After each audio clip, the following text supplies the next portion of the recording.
सनईला सुरांची साथ पाहिजे, सनईला सुरांची साथ पाहिजे, डोळ्याला ताशाची साथ पाहिजे, डोळ्याला ताशाची साथ पाहिजे आणि श्री वाघसाई देवी पाल नृत्य कला पथकाला फक्त आणि फक्त तुमच्या टाळ्यांची साथ पाहिजे, फक्त आणि फक्त तुमच्या टाळ्यांची साथ पाहिजे.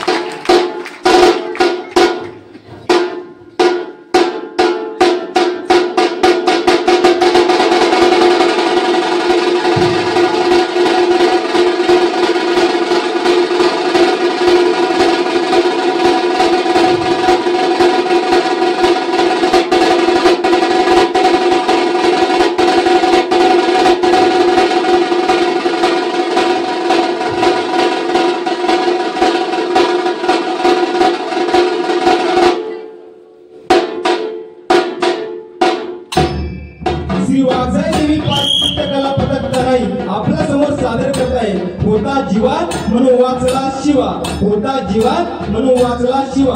अफजल खानाच्या भेटीसाठी महाराज निघाले, चालता चालताच थांबले. महाराजांनी जीवाला विचारलं, जीवा कात्री आहे का रे?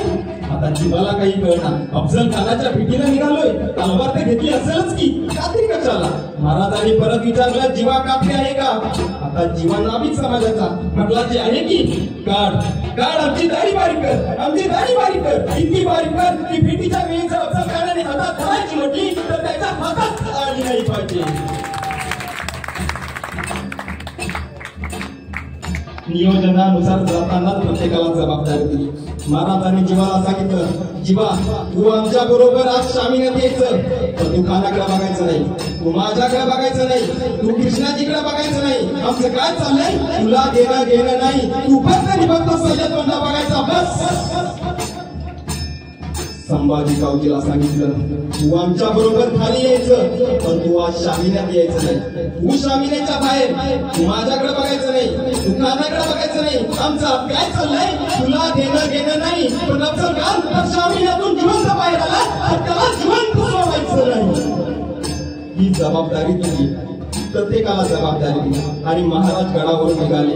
12:30 वाजता निघालेले राजे खानाच्या छावणी बाहेर 2 वाजता पोहोचले. 2 वाजता खानाला वर्दी मिळाली. शिवाजी राजे येतात, तसा का उठून उभा राहिला. समोर पाहिलं 5-5:30 कुटुंबीचे ते घेऊन उभा राजे. शिवाजी राजे येताना दिसले, तसा खानाने वकिलाला विचारलं, शिवाजी वकिलाला मांडून राहते, काल बोलवलं पुढे झाला, पाहू कळावले. आवाज शिवाजी राजे भेटीसाठी राजे पुढे आले. खानाचे उडीत केले, खानाच्या भाऊ राजांच्या पाठीवर पडले, पडला दूर वाला विड्यामध्ये गेली. राजे घुसवले आणि त्याच वेळी खानाची गाडी राजांच्या पाठीवर पिसटली.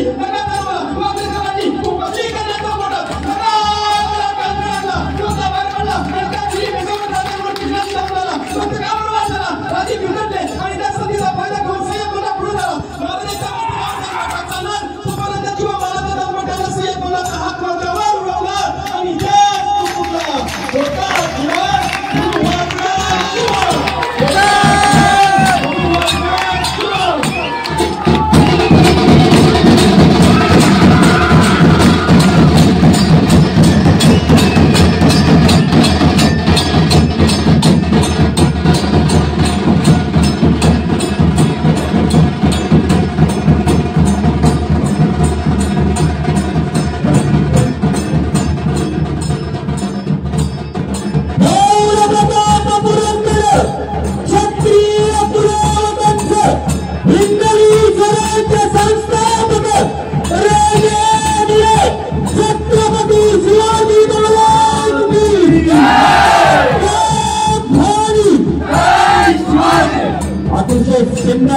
ऐतिहासिक देखावा सादर या ठिकाणी प्रणाली करण्याला. आणि म्हणूनच नांदी येथे चिपळूण गावची माहेरची उषा गंगाराम देवीने यांच्याकडे या देखाव्यासाठी